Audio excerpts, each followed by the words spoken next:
Hello YouTube friends! Today we are going to make my quick Alfredo sauce recipe. So for this you're going to need 1 package of fettuccine, or in this case linguine, because that is what I have. So 1 pound of that.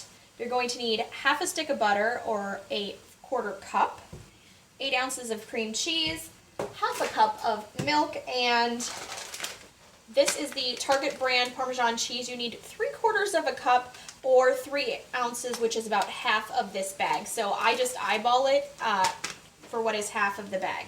So I buy the middle of the road. It is not the freeze-dried Parmesan in a shaky can, and it's not the fancy block cheese that you have to grate yourself. So I'm kind of in between. So this is my really quick Alfredo. So I'm going to turn my heat on medium-low, and we're going to go ahead and put everything directly in my saucepan right here, and we're just going to let it melt together while the water is starting to boil. So this Alfredo sauce is super quick, and it's all things. There's no specialty ingredients, and you barely have to stir it just to make sure that everything melts together. So half a stick of butter. There's my cream cheese right in the pan. I'm currently using Philadelphia for this, but I do sometimes use off-brand, and it works just as well, in my opinion, for this sauce. But of course, Philly is always the best, I think. All right, so I'm literally just going to eyeball about half the bag here. That looks about right. And you can certainly measure it out, but I've made this enough times. Ooh, we got some steam going. That I don't even bother with the measuring cup anymore. I just sort of give it a splash, eyeball it. That looks about right. Okay, so I'm going to go ahead and I'm literally just going to let this melt together, stirring occasionally, and I'm going to cook my pasta in salted boiling water.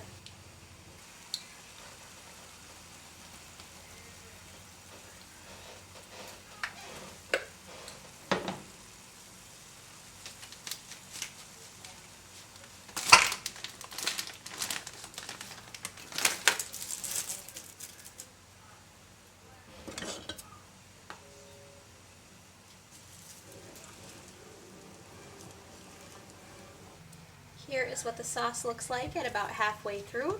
It's starting to melt together. We're just waiting on those little bits of cream cheese to finish melting into the sauce, and the pasta is bubbling away. Alright, our pasta is finished and drained. Our sauce is perfectly melted together and absolutely ready to go. And we've got some lovely broccoli, a little bit of carrot and cauliflower that I had in the fridge, oven roasted up and ready to go. So there are oven roasted vegetables, and I'm going to dish up some pasta and some sauce. So this is super quick and easy. I've definitely put it over elbow macaroni and called it Alfredo mac and cheese before. It's perfect that way. Quite frankly, if you are, I think it might be considered keto. Don't quote me on that because I don't do the keto diet. But you could totally put this over like oven roasted broccoli and chicken, and just do it low carb. Or if you are gluten-free, you could absolutely do it over gluten-free pasta. All right, so that is it for this recipe. Stay tuned for my next one. Hey guys, so now we're going to make a batch of pasta salad. I already have some cooked pasta that I have rinsed with cold water, and we're going to go ahead and throw together a batch of it. So I thought I would film it for you guys just so you can see. Pasta salad's not anything particularly tricky, so I'm just going to kind of show you what I put in mine. So I have 1 pound of elbow noodles that I've already cooked in salted water, and they're cooled.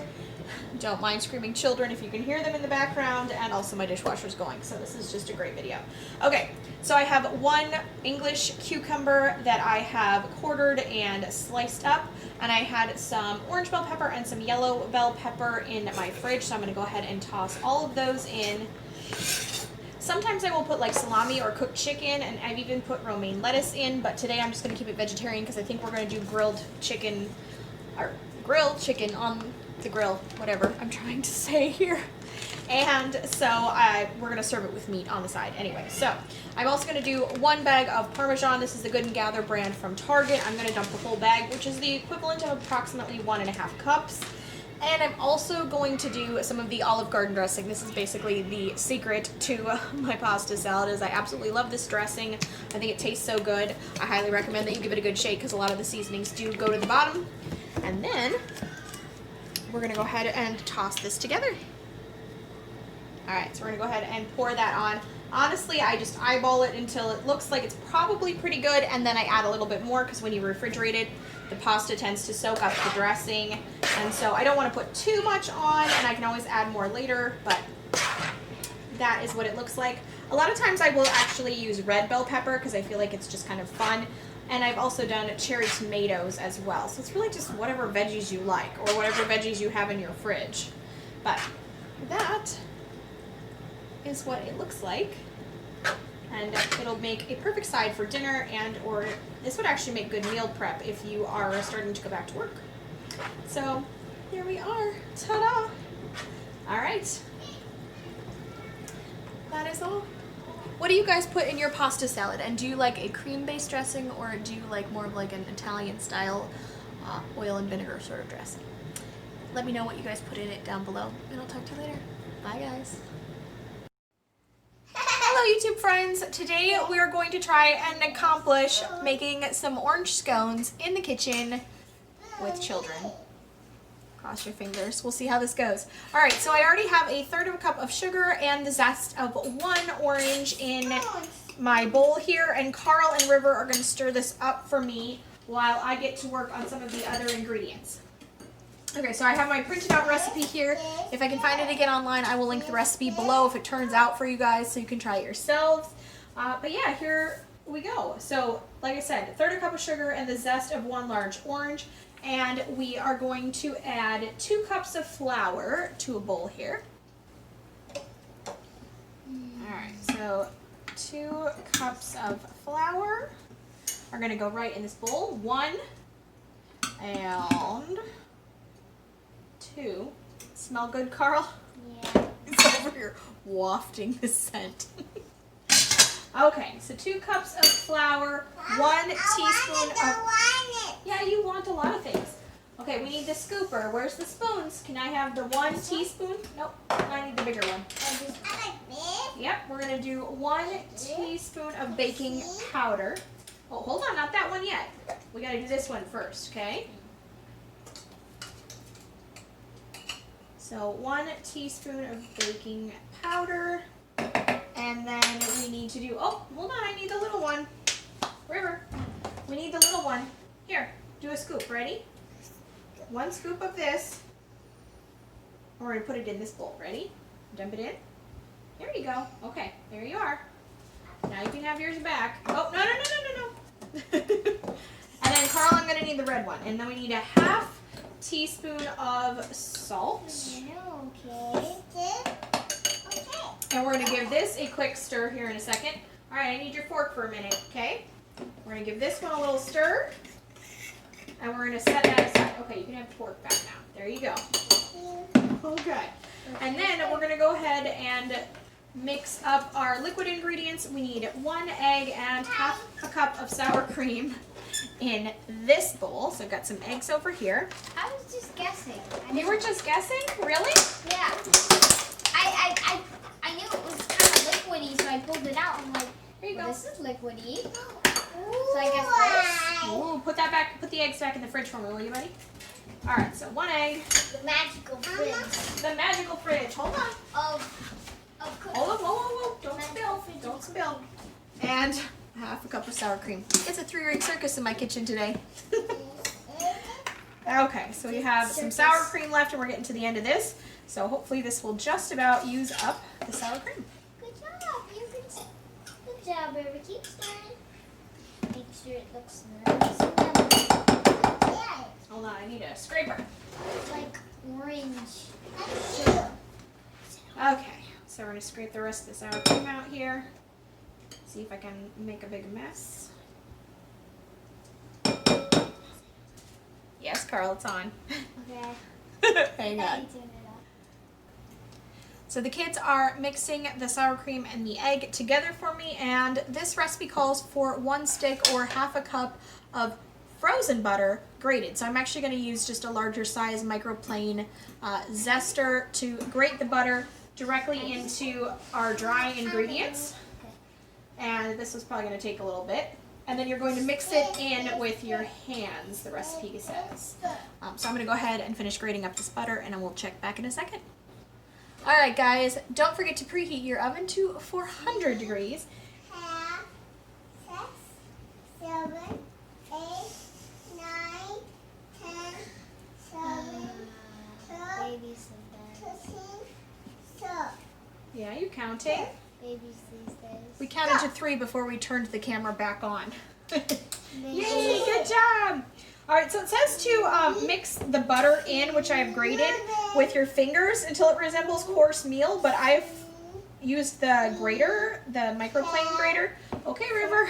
Shh. And yes, I just gave my daughter M&Ms so that you can actually hear me talking in this video. So anyways, maybe that... guys, this doing this nice. Yep. Yum, yum. And I still can't get a word in edgewise. Yum, yum. So anyways, the grated butter on the microplane zester. It's now in this bowl, and I have been stirring it with the spatula, and actually I think it resembles coarse meal pretty easily. So I'm just using it to break all of that up. And then the next thing is to gently stir in the sour cream mixture, and it does say to not overwork the dough. So the way the recipe has the directions worded, it doesn't really say exactly when to add the zest in. It's kind of vague on that. So I'm going to put that in now with the sugar and give it a stir so it's combined in with the flour before I add the liquids. And the zest smells amazing. I will say that. So this is what it looks like, sort of that little meal consistency that they were looking for. And now we're going to go ahead and add in the sour cream and egg mixture, and I'm actually going to do that with the spatula as well. Try and get all that liquid in there.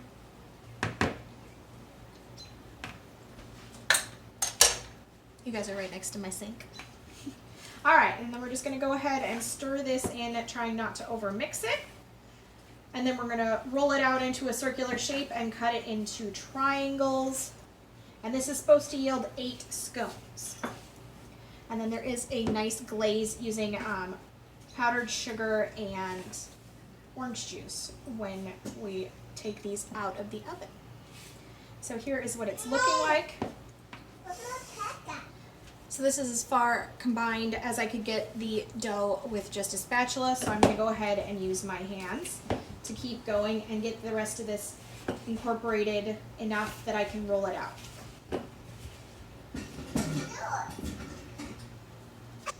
I seriously didn't stage this, but now I have a new helper in the kitchen.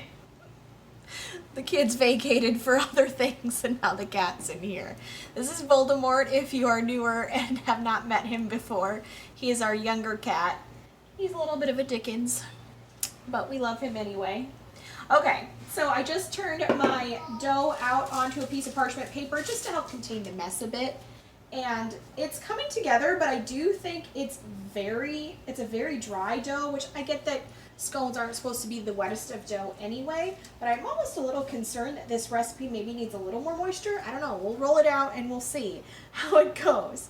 So anyways, we're gonna try it. And it's supposed to end up being about an 8-inch circle and about 3/4 of an inch thick. So I'm just gonna work this out the best that I can, but I don't know. I have a lot of dough here that really didn't combine, or a lot of crumbly, floury bits, but I don't want to overwork the dough, so we'll see.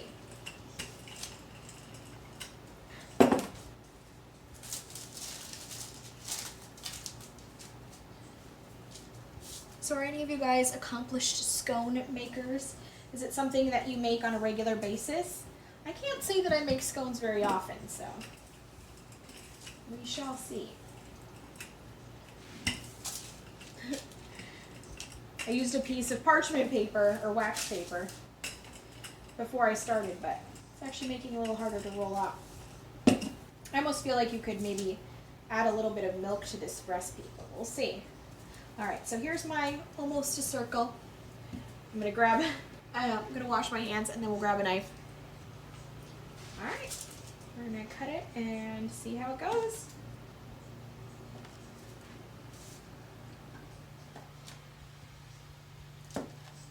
So if you guys do make scones regularly and you have a recipe, definitely link it below if you can, or put it in the comments.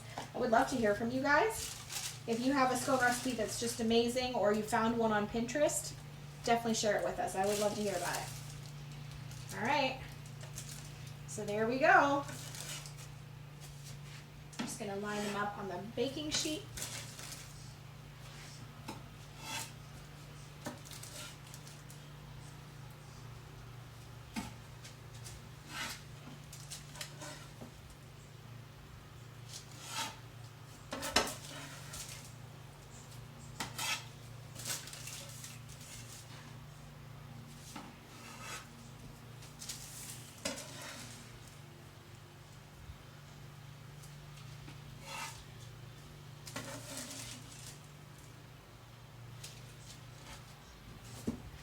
All right, I'm gonna go ahead and get these in the oven at 400 if I haven't already said that, and they're gonna bake for 15 to 17 minutes, and then we're gonna let them cool, and while that is going on, I'm gonna take the lemon, or the lime, what a citrus fruit, orange, this orange, wow, named every citrus fruit but the one I had in my hand. I'm gonna juice this orange for the glaze while the scones are in the oven. And maybe get myself some coffee so my brain can function. Might be a good plan. I just pulled the scones out of the oven and now I'm gonna whip up a glaze. So the recipe calls for 1 cup of confectioner's or powdered sugar, 3 tablespoons of unsalted butter melted. So I already melted that, so I'm gonna go ahead and pour that right in.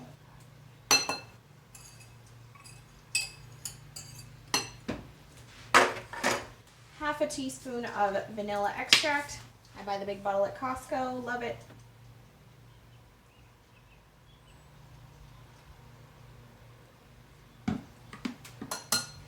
And then it says 2 to 4 tablespoons of freshly squeezed orange juice. So we'll see how much I got out of that orange. Actually, hang on 1 second.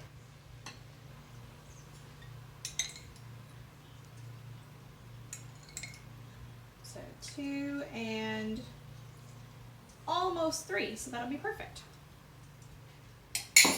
All right, and then we're just gonna give it a good whisking while the scones cool. So I think they turned out pretty well. They're just starting to get golden around the edges. And then once it's cooled completely, we'll be able to drizzle on the glaze and taste one, which is the best part of baking, in my personal opinion. So do you guys find baking to be comforting? I really like it. I also enjoy cooking. And then again, I also enjoy snacking, so there's that. So here is what the scones look like, nice and fresh out of the oven. And I'm gonna grab a spoon and we'll spoon on some of this lovely glaze, and then I can't wait to try it. Don't know about you. So have you guys been trying any other new recipes lately? All right, here we go.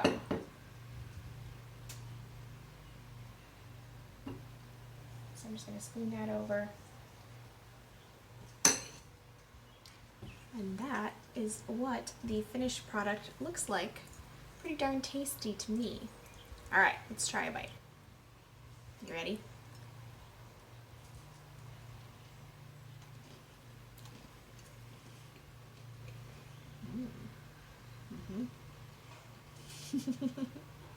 This is good. I would make those again for sure. Thumbs up.